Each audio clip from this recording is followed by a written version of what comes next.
आज कार्यक्रम समाधान और आज के समाधान में हम कर रहे हैं बजट की समीक्षा। जी हां, रेल बजट रखा गया, उसके बाद वित्त बजट। बहुत ज्यादा उम्मीदें जनता को थी इस बजट से, लेकिन क्या वो उम्मीदें पूरी हुई हैं? महंगाई क्या इससे कम होने जा रही है, ये एक सवाल है। इसके अलावा आर्थिक प्रगति होगी क्या, नई नौकरियां लोगों को मिलेंगी, बहुत सारे ऐसे सवाल हैं। और इस वक्त हम मौजूद हैं मेवाड़ इंस्टीट्यूट में, और यहां पर जो स्टूडेंट्स हैं हम उनसे जानते हैं सबसे पहले कि आखिरकार वो इस बजट को किस तरह से देखते हैं। एजुकेशन को लेकर सरकार ने जो बातें इसमें कही हैं, क्या इससे वो सेटिस्फाइड हैं? क्योंकि आखिरकार बात उनके भविष्य से जुड़ी हुई है, वो भी एजुकेशन ले रहे हैं और आगे भी उन्हें एजुकेशन लेनी है और अच्छा परफॉर्म करना है। यहां पर हमारे साथ तमाम लोग मौजूद हैं। आप में से कोई सवाल पूछना चाहता है? आप पूछना चाहते हैं? जी, पूछना चाह रहा हूँ। सरकार जो है बड़े बड़े प्राइवेट सेक्टरों जैसे गैस में, पेट्रोलियम में वो सब्सिडी दे रही है, तो सरकार को किसानों को सब्सिडी देने में क्या परेशानी है सर? अगर वो सब्सिडी देना चाह रही है तो क्या प्रोसीजर है सर, क्या करना चाह रही है सरकार? जी, तो किसानों को अगर सब्सिडी देंगे तो कहीं ना कहीं से घटानी पड़ेगी उनको। तो ये जब गैस और पेट्रोलियम पर सब्सिडी घटाते हैं तो सारा मीडियम वर्ग, जो मध्यम क्लास है, वो नाराज हो जाता है। और इस सरकार में दम नहीं है कि उनको नाराज हो जाने दें, क्योंकि नीचे वाले तबके को अगर थोड़ी सी भी मदद करते हैं तो बीच वाला तबका, जिस पर यह सरकार निर्भर करती है, जैसे अभी एक लाइन कही गई कि भारत उस समय भूखा था और आज हम इतना उत्पादन कर रहे हैं। ये गर्व किसकी कीमत पर कर रहे हैं? किसानों की, लाखों किसानों की आत्महत्या की कीमत पर हम गर्व कर रहे हैं कि हम इतने आत्मनिर्भर हो गए। किसकी कीमत पर हम आत्मनिर्भर हो गए? तो सब्सिडी ज्यादा मांगी जा रही है। किसानों के लिए आप सब्सिडी मांगने की बजाय आप कृषि उत्पाद मूल्यों को बढ़ने क्यों नहीं देते हैं? तो एक तरफ आप कहते हैं कि उपभोक्ता हमारा एकदम उसको सस्ता मिलना चाहिए, फ्री में मिलना चाहिए खाने के लिए, और दूसरी तरफ आप कहते हैं कि किसान उत्पादन क्यों नहीं बढ़ा रहा है। ये दोनों बातें एक साथ कैसे? बजरंग मुनि जी, आप सब्सिडी हटाने की वकालत कर रहे हैं, लेकिन मैं इस पर बाद में आऊंगा। पहले हमारे साथ यहाँ पर कई जो ऑडियंस के लोग हैं वो कुछ पूछना चाहते हैं, क्योंकि सब्सिडी का जहां तक सवाल है, सब्सिडी को लेकर देश में बहुत हाय तौबा मच रही है, लेकिन क्या इसको पूरी तरह से खत्म कर दिया जाए, इसको लेकर बहुत बड़ी बहस हो सकती है। बहरहाल, आप कुछ कहना चाहते हैं? मेरा आपसे एक ही सवाल था सर। यह भारत युवाओं का देश है। इस समय भारत में सबसे ज्यादा युवा जो कि शिक्षा की डिमांड कर रहे हैं, उनको एजुकेशन चाहिए। हायर एजुकेशन हमारा 14% है। सारे बजट में सभी चीजों को देखते हुए ये लगता है कि एजुकेशन को दरकिनार कर दिया गया। पूरे बजट में बेरोजगारी, रोजगार देने की बात तो कही जा रही है, लेकिन जब एजुकेशन ही नहीं जाएगा तो रोजगार सृजन कैसे होगा? इसके बारे में जानना चाहता हूं। जहां तक प्राइमरी शिक्षा का सवाल है, उसमें आज सबसे ज्यादा सुधार की आवश्यकता है। अगर आप ग्रामीण क्षेत्र की प्राइमरी शिक्षा की हालत देखें तो बहुत ही दयनीय स्थिति में है। यही हालत वहां चिकित्सा की स्थिति है। प्राइमरी हेल्थ सेंटर में डॉक्टर नहीं है, दवाइयां नहीं है, कोई एक एक महीने तक शक्ल नहीं देखी डॉक्टरों की। तो शिक्षा और चिकित्सा दोनों क्षेत्रों में बहुत काम की आवश्यकता है, लेकिन सरकार ने पूरी तरह से इस क्षेत्र को अब प्राइवेट सेक्टर के हवाले कर दिया है। और जैसे जैसे जिन चीजों को प्राइवेट सेक्टर के हवाले किया जाएगा, उसमें महंगाई बढ़ेगी। कितने लोग उसको सहन कर पाएंगे, कितना पैसा शिक्षा के लिए आप कर पाएंगे, उसको आप देखिए। मैं तो आज उसको भी देखता हूं कि जो मेडिकल में, पोस्ट ग्रेजुएशन में, प्राइवेट सेक्टर में जब बच्चे जाते हैं तो उनके माँ बाप पे कितना दर्द पड़ता है जब उनसे मांगा जाता है कि एमडी और एमएस के एडमिशन के लिए आपको 2 करोड़ रुपए देने पड़ेंगे। क्या ये सवाल नहीं है? ये देश के सामने बहुत अहम मुद्दा है। तो प्राइमरी एजुकेशन के लिए सरकार कोई विचारधारा नहीं बची सरकार। और यहां से आप कुछ कहना चाहती हैं? सर, मैं सुषमा सर, मैं आपसे पूछना चाहूंगी कि आप कह रहे हैं कि क्या गेहूं का या चावल का रेट बढ़ाया जाए, उसका रेट नहीं बढ़ाया गया। लेकिन सर, ये तो बेसिक चीज है। अगर शहरों में भी है, नोएडा में भी है, चाहे यहाँ दिल्ली में भी है, यहाँ पे भी तो गरीब रहते हैं। और सर, उन गरीबों के लिए तो ये बेसिक चीजें, वो कहाँ से फिर उनको मिलेगा? वो इसका रेट बढ़ जाएगा, वो कैसे इसका परचेज करेंगे और कैसे वो लोग खाएंगे, कैसे जीवित रहेंगे? सर, ये तो बेसिक चीज है। तो खाने वालों की संख्या दिल्ली में बढ़ती चली जाए और पैदा करने वाला वहां वाला बेचारा कितना पैदा करेगा? पैदा करने वाले तो सब दिल्ली में भाग भाग के आ गए। तो गांव पैदा के तो करने वाले तो गांव के लोग हाँ, रोजगार नहीं मिलने की तो वजह से ये है कि गांव से भाग भाग करके जिनको श्रम करना चाहिए था, श्रम का मूल्य नहीं बढ़ रहा है, श्रम की मांग नहीं बढ़ रही है, बुद्धि का मूल्य बढ़ रहा है। तो आप लोग सब लोग आ जाइए, दिल्ली भाग करके आ जाइए, और हम लोग गांव में खाली हल जोतते रहें और पैदा कर करके आपको देते रहें क्योंकि आप भूखे ना मर जाएं। तो मेरा ये कहना है कि जाइए खेती करिए वहां पर शर्मा जी, आपको नहीं लगता औद्योगिकरण भी उतना ही जरूरी है? और कई ऐसे विकसित देश है जहां पर एग्रीकल्चर आउटपुट जो है वो कुछ नहीं है, लेकिन इंडस्ट्रियल आउटपुट बहुत ज्यादा है और उस वजह से उनकी इकोनॉमी काफी अच्छी है। बिल्कुल आपने सही किया है। उद्योग जगत में मंदी आई है। चलिए यहाँ से कोई आप कुछ कहना चाहते हैं? जी। चाइना का माल इंडिया में खूब आता है सर। अभी पिचकारियां भी आएंगी होली के दिनों में, और हम में से जितने लोग हैं चाइना की ही पिचकारी लेके आएंगे। ये जानने के बावजूद भी वही बात है कि मक्खी गिरी हुई है, हम पी रहे हैं। क्या इसका कोई समाधान किसी के पास भी नहीं है? कि जब हमें पता है हमारे यहाँ के लोग रोजगारहीन हो रहे हैं, बेरोजगार हो रहे हैं, लोगों के पास घर घर काम करने के लिए नहीं है, क्या कोई ऐसी पॉलिसी नहीं आ सकती है? आप लोगों से जानना उत्सुकता है कि जिससे कि ये चीज प्रमोट ना हो, हमारे घरेलू चीजें ज्यादा अच्छी बनने लग जाए। जब इतनी सस्ती चीजें मिलेगी तो आदमी क्यों नहीं एक खरीदेगा? बात रास्ता है जी धन्यवाद। कि आयात पर हम आयात शुल्क की दर बड़े स्तर पे लगाएं, लेकिन जो अंतर्राष्ट्रीय समझौते सरकारों ने किए हैं उसमें हाथ बंधे हुए हैं सरकारों के। बंद कमरे में बैठ के कुछ भी बात कर सकते हैं। मुझे वर्ल्ड ट्रेड ऑर्गेनाइजेशन की जो अंतर्राष्ट्रीय समझौता है, मैं प्रतिनिधित्व करता हूं भारत के लोगों का, और मुझे वहां बैठना पड़ता है मिनिस्ट्रियल मीटिंग के अंदर। किस तरह से वहां अंतर्राष्ट्रीय 157 देशों की बैठक में किस तरह से एक एक बड़ा खिलाड़ी वहां बैठता है चौधरी अंतर्राष्ट्रीय साहब, देश इससे बड़ी चीज तो कुछ है नहीं। हमारा चाहे तो सरकार सब फैसले ले एक सकती बड़ा है। खतरा आपने बिल्कुल रूट पर वार किया है। अगर यही रास्ते पर हम आगे चलते रहे तो 5 साल में 75% आयात हो जाएगा। मुनि जी कुछ करते रहें और आप और हम कुछ करते रहें। आपने बहुत ही सटीक सवाल उठाया।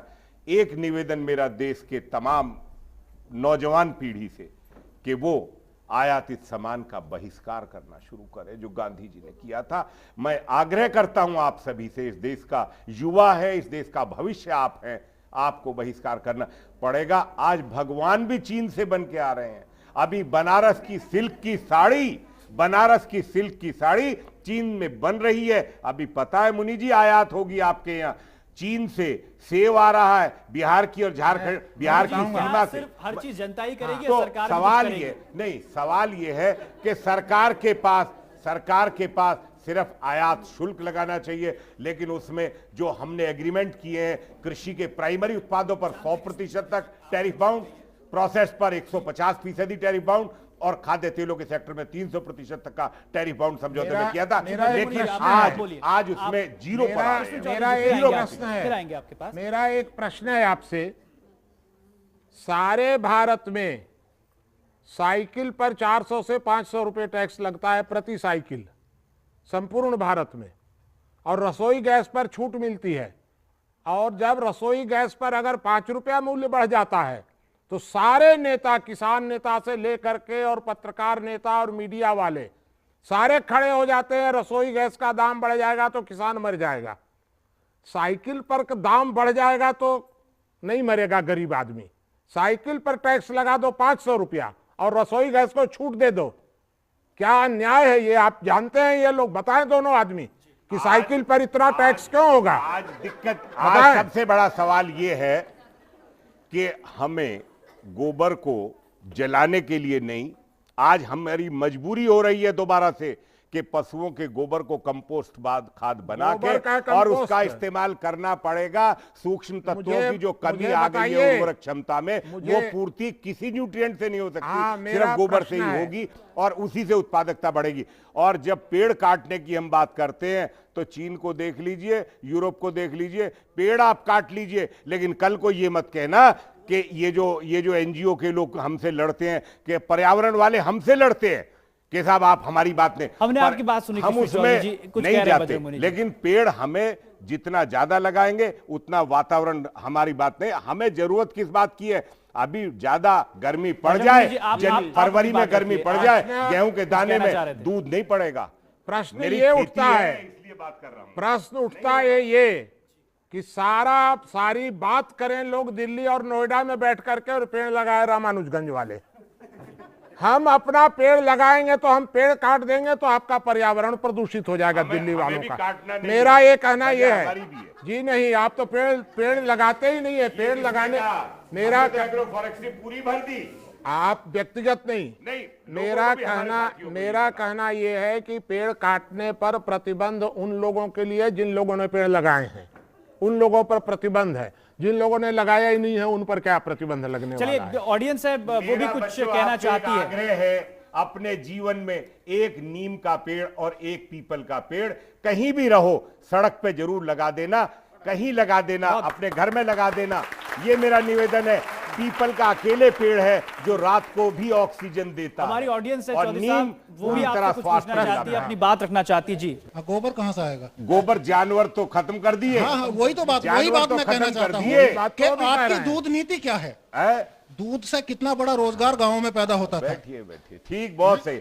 मैं आपको आप जानकारी कंपोस्ट दे खाद दूं। किससे बनाएंगे? अब आपको जानकारी दे दूं, मैं नहीं कहना चाहता था कि मेरे से निजी रूप से सवाल जुड़ा हुआ है।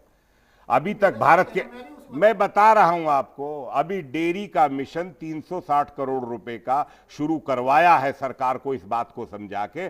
और यह भी आपको जानकारी दे दूं कि अभी तक डेयरी क्षेत्र में दूध का उत्पादन पंजाब और हरियाणा नंबर 1 था, है, और बिहार झारखंड को छोड़ो उत्तर प्रदेश की भी हालत खराब थी। हमने अपने पशुओं की जो पुराने नस्ल थी, जो हमारी गायों की नस्ल है, पुरानी थार पारकर है, साहिवाल है, हमारे भैंस में मुर्रा सबसे बढ़िया, मैंने animal breed improvement programme Hindustan में अपने स्तर से करवाया है। अभी तक 1 साल में 10 लाख पशुओं का नस्ल सुधार का। हमको दूध का उत्पादन भी बढ़ाना है। बजट के पहलुओं पर आएंगे। हाँ, मैंने कहा ना, डेयरी सेक्टर में डेयरी का मिशन शुरू तो किया, कम से कम किसी चीज की शुरुआत तो की। दूध पैदा होता, कृषि आधारित रोजगार का अवसर हो सकता है। कृषि आधारित दूध की कीमत नहीं बढ़ा रहे हैं।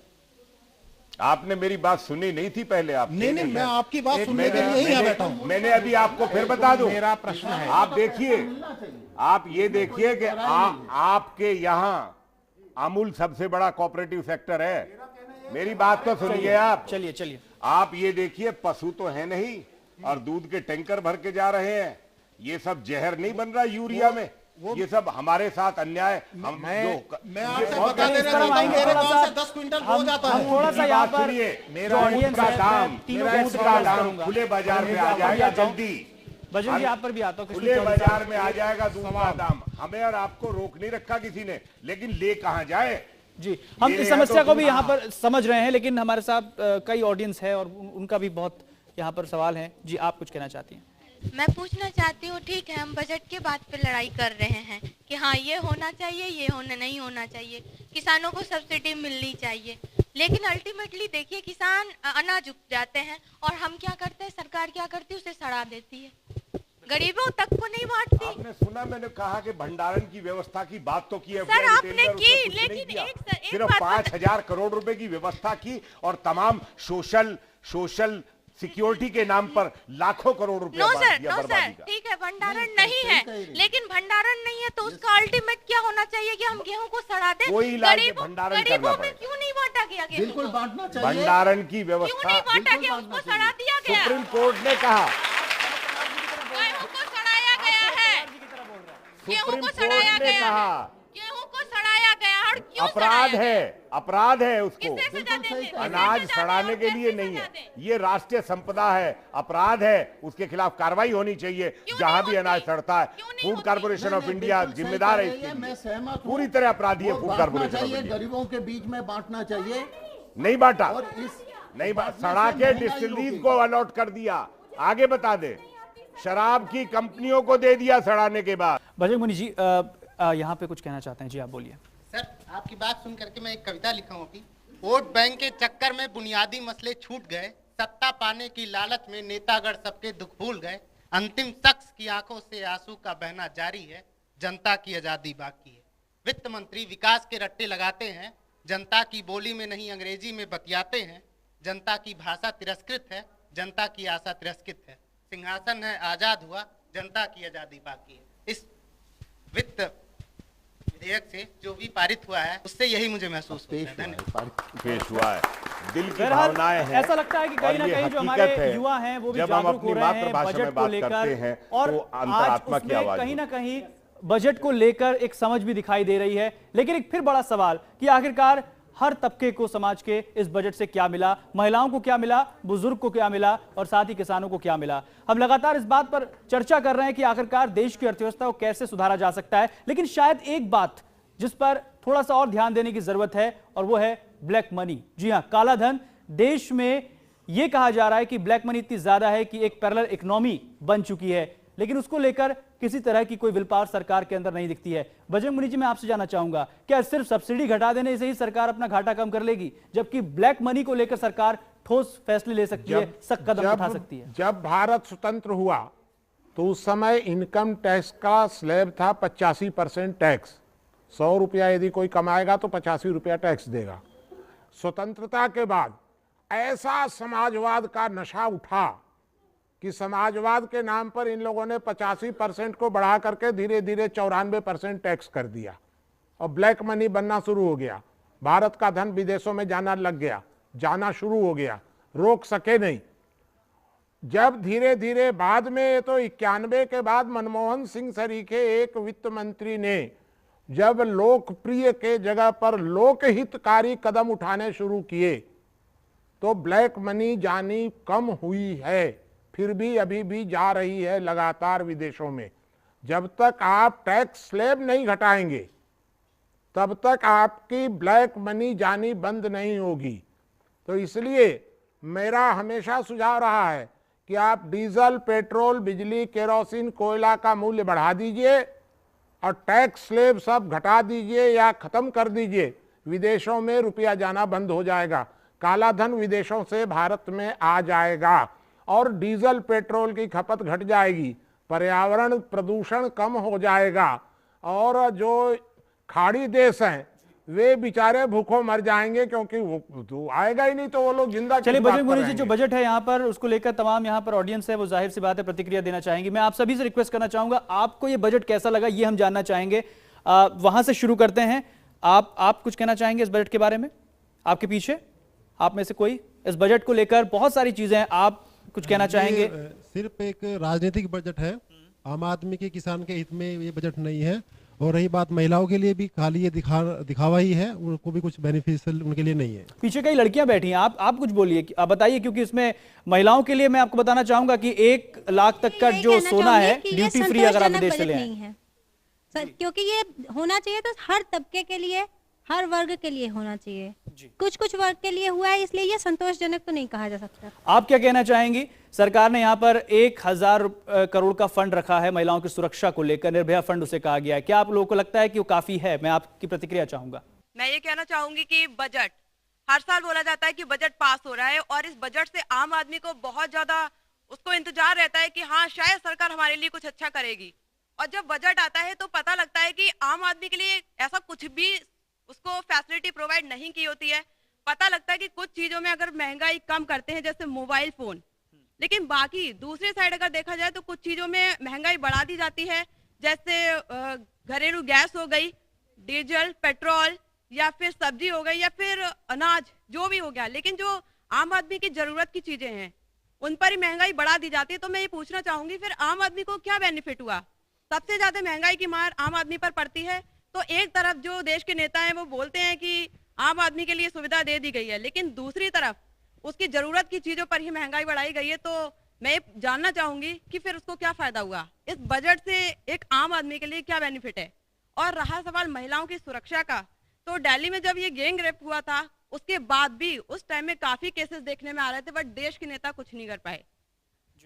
जो महिलाओं के साथ जिन क्रिमिनल ने बुरा किया था वो आज भी फ्रीली घूम रहे हैं, उनको कोई सजा नहीं दी गई, जबकि ऐसे क्रिमिनल्स के लिए फांसी दी जानी चाहिए। और इतनी डिमांड हुई थी, इतना जनता, यानी आपका कहना है कि जो महिला सुरक्षा को लेकर यहाँ पर कदम उठाए जा रहे हैं ये सिर्फ एक चुनावी एजेंडा है, चुनावी स्टंट है, यहाँ से कुछ हाथ उठ रहे थे? जी, मैं ये जानना चाहती हूँ कि महिला बैंक का क्या फायदा होगा? चलिए इस पर आएंगे, महिला बैंक का क्या फायदा है, ये क्या महिला बैंक, शर्मा जी आपसे जान लेते हैं। महिला बैंक सर, जो पैसे एक गृहिणी सामान खरीदती है, जोड़ती है, वो तो सब चीज बढ़ा दी, उसके लिए बजट तो हो ही नहीं पा रहा है, तो बचत कहाँ से करें? तो बैंक में क्या डालेंगे हम? बिल्कुल सही बात। और बस हम तो ये देख रहे थे शर्मा जी, हम तो ये देख रहे थे कि जिस वक्त घोषणा की जा रही थी उस वक्त सुषमा स्वराज और मीरा कुमार जी, इसके अलावा सोनिया गांधी जी मुस्कुरा रही थी मंद मंद, ऐसा लग रहा था शायद महिला बैंक का सारा फायदा होने ही होने वाला है। जी, क्या लगता है इससे? मेरा काम भी कम कर दिया है आपने। महिला बैंक का सही में मेरे को समझ में नहीं आ रहा है, उसका इकोनॉमिक्स और बेनिफिट्स। सीधे रास्ता रहा सरकार के सामने में, महिलाओं को मदद करना चाहते हैं तो प्रायोरिटी सेक्टर लेंडिंग में ले आओ, और कोई भी बैंक से मदद ले सकते हैं प्रायोरिटी बेसिस पर। कोई एक अलग से बैंक बनाना कोई जरूरी नहीं कि अभी आप कह रहे हैं कि हम बैंक बनाएंगे, ठीक है बैंक बनाएंगे, क्या हर शहर में एक ही शाखा बनाएंगे? अभी तक तो सब जो है बच्चे, बहुएं, बेटियां, सब पत्नी, सब पास में जो भी होता है बैंक नियरेस्ट होता है उसमें जाके अपना पूरा ऑपरेशन कर लेते हैं। अब वो वहां से ऑफिस छोड़ के, घर छोड़ के कितने किलोमीटर पे जाएंगे, कैसे विड्रॉल करेंगे, ये एक नई बीमारी पैदा कर दी। बिल्कुल, यानी एम्प्लॉयमेंट की बात ये तो पूरा सेक्टर खुला हुआ है एम्प्लॉयमेंट के लिए। हम इस बात से सहमत हैं, हाथी के दांत हैं, दिखाने के और खाने के और। बहरहाल चलिए, घोषणा तो यहाँ की गई है, अब बारी यहाँ पर है सवाल आपने समाधान उठाया, की। मैं आपका धन्यवाद करना चाहता हूं। इस बजट में और तमाम राजनीतिक दलों को जब तक काले धन और भ्रष्टाचार पे बात नहीं करी जाएगी तब तक इस देश का उद्धार नहीं होगा। स्विस बैंक से लेके और तमाम बैंकों में भरा पड़ा है। हम समाधान पर बात करने जा रहे हैं क्योंकि अब बहुत बड़ा कम है इस प्रोग्राम के लिए, तो ऐसे में मैं यहां पर जो लोग मौजूद हैं, जो ऑडियंस हमारी, उनसे भी कहना चाहूंगा अगर वो कुछ समाधान यहां पर देना चाहेंगे तो दे सकते हैं।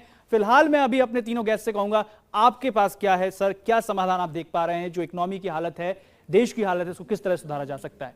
जी, तो मेरे दिमाग में तो सीधा है कि किसी भी वर्ग को किसी प्रकार का लाभ नहीं होना चाहिए।